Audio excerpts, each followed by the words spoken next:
maybe if we could just start with exactly that, to see a community rink filled with kids and a lot of excited ones.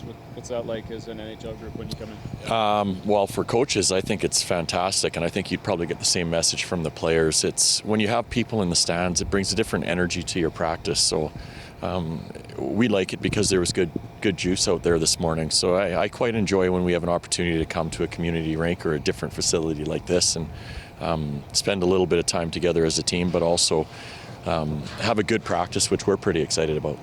How important was that time together as a team last night and this morning? I mean, you guys are 4-0. The vibes are pretty good, it seems. Yeah, well, ideally you're doing that in exhibition. But the way our schedule was laid out, this was really the first opportunity where it made sense for us to get away for just a day. And I think it was good. We did a little bowling with the players yesterday, and they enjoyed that. And then they just had a nice dinner together. And now you practice in this great facility, and you're on your way home. Do you coach bowling? I do not. I know I was terrible, I'll tell you that much. Internal competition is always important, but you guys have been bitten by the injury bug a few times now. How much more important is it to have guys ready to step in? Well, it is, Wilsey, for sure, and that's where we talked about at the end of camp. There's a lot of guys that we're pushing that we feel comfortable should we need some reinforcements, that there's players that are ready to come up and contribute. And then again, we're asking them to play a certain style that's hard.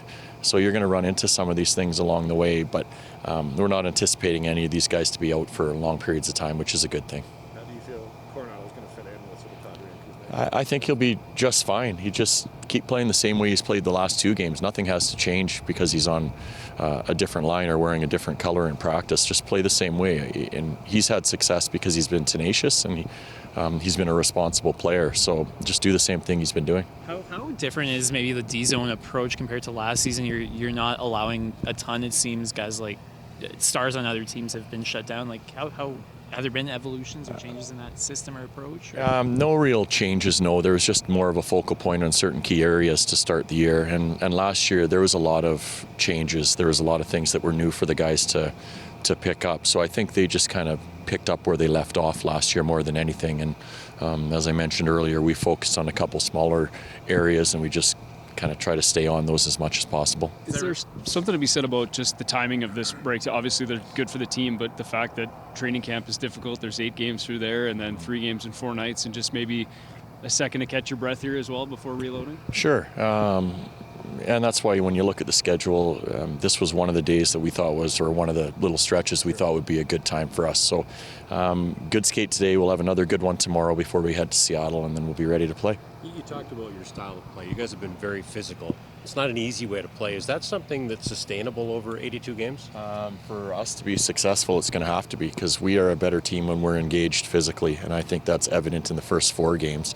There's been stretches where maybe we haven't played to our best, where I feel like, we haven't been as committed or strong on pucks or in the battle.